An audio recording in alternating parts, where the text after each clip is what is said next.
बिस्मिल्लाहिर्रहमानिर्रहीम। कुतिबा अलैकुमुस्सियाम। सूरह बकरा की 183 नंबर आयत का यह जुज़ रोज़ों की फ़र्ज़ियत के मुताल्लिक़ है।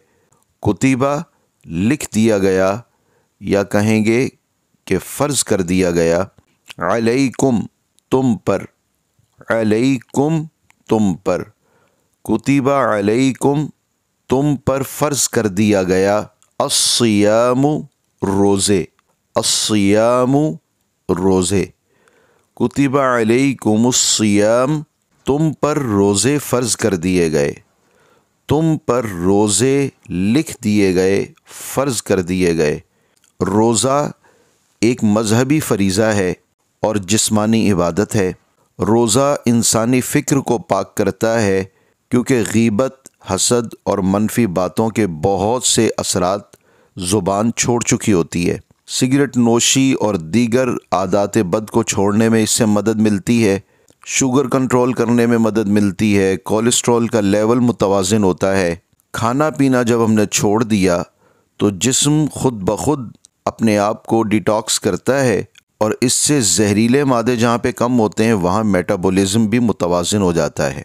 भूख कंट्रोल करने की वजह से मुनासिब हद तक वज़न में भी कमी होती है। निज़ाम को मुकम्मल एक माह आराम का वक्त मुयस्सर आता है। साइंसी नुक्ता नज़र से मैदे के आराम का वक्फ़ा साल में एक माह तो होना ही चाहिए और अल्लाह पाक ने हमें रोज़ों की सूरत में ये एक महीना अता फरमा रखा है। रोज़ा रखने से खून की मिक़दार में कमी होती है और यूँ दिल के पट्ठों पर दबाव कम पड़ने की वजह से दिल को भी किसी हद तक मुसलसल आराम का मौका मिलता है। खून के सुर्ख खुलियात की तादाद में एक मुशाहदे के मुताबिक 12 दिन मुसलसल रोज़ा रखने की वजह से 5 लाख से बढ़कर सुर्ख खुलियात 36 लाख तक पहुँच गए। ये रोज़े के ज़ाहिरी फ़वाइद हैं और इससे कहीं ज़्यादा फ़वाइद जो इंसान की रूह और इंसान का जिस्म, उसके फ़िक्र और ज़हनी सलाहियतों पर नहायत ही मुस्बत असरात मुरतब होते हैं। अल्लाह रब्बुल इज़्ज़त ने उन तमाम बेहतर असरात के सबब से हम सब पर रोज़े लाजिम किए हैं। आज का सबक मुकम्मल हुआ।